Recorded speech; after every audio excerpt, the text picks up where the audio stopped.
Hey guys, Scalene here with another video. This one is how to win a fight against a better player. I'm going to be giving some advice and looking at examples of how you can win against a player better than you and come out on top. There are quite a few things to cover, so let's get into it. But first, I want to interrupt and say this. My goal is 1,000 subscribers by the end of the year, so if you're enjoying my content, then I only ask you to subscribe. It's free, and it helps me more than you could ever know.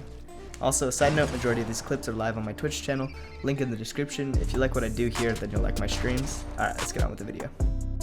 Alright, tip number one I have is to keep your aim consistent. A lot of times players going against somebody better than them will often tend to panic and then just whiff all their shots in the first place. So I'd recommend just kind of keeping your aim solid, not shaking it around too much and getting nervous because of it. If you can just keep your aim constant, then you should be able to come out on top in almost every single fight.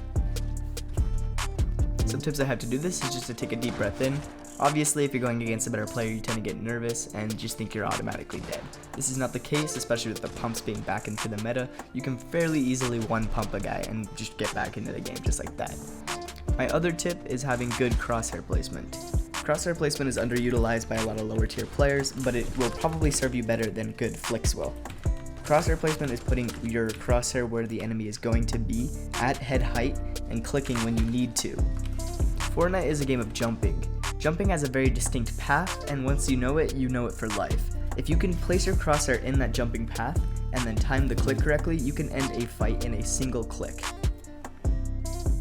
Tip number 2 is to claim all build pieces in your box. You cannot get piece controlled if your opponent doesn't have any pieces to control. So if you have a cone in your box, a cone above your box, and every single wall and floor, you cannot get edited on. Tip number 3 is to only go for right hand peeks. This includes the peanut butter edit, which is this top right edit right here.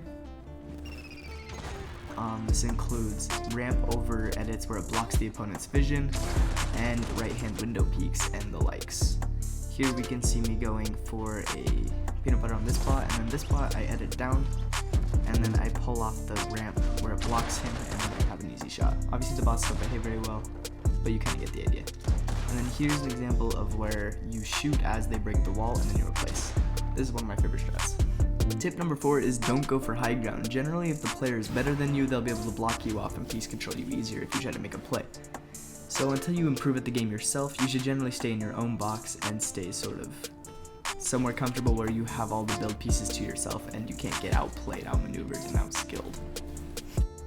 Here we can see me boxing up here after I got jump attacked from this guy.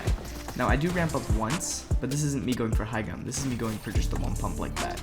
See, I'm not going to crank for high ground generally because if I get it blocked off, then I might be screwed, especially if I get coned and then walled off. Tip number 5 is to cone off your opponents whenever you get the chance. Even if you're weak, this catches good players off guard and gets you free damage and oftentimes a free shield crack.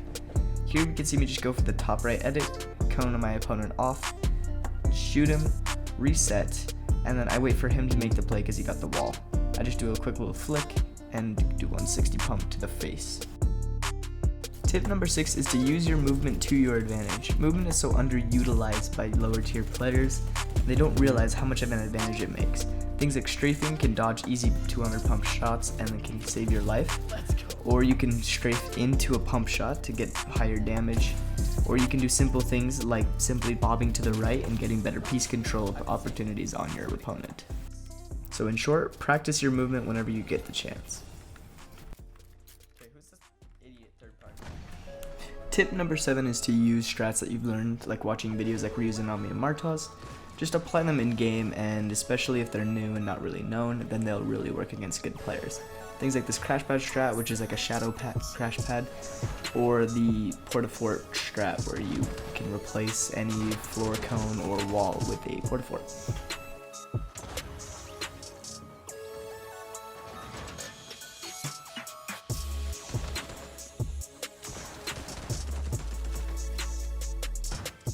And finally, tip number 8, don't commit to your opponent's box. If they're a good player, they probably have better aim than you at the moment. So the last thing you want to do is force a 50-50 against your opponent and just lose it. So that instead, stay 1 to 2 tiles away and try to always hold the angle, wall, and advantage. This will definitely give you the best outcome and will let you win fights against good players. That's gonna do it for my video today. If If you found anything helpful at all or you enjoyed it and would like to see more, then please just subscribe. I'm trying to hit 1,000 subscribers by the end of the year. And if you want to see me live, obviously twitch.tv/Scalene17. Pretty simple, and yeah, I'll catch you guys in the next video. Thanks for watching.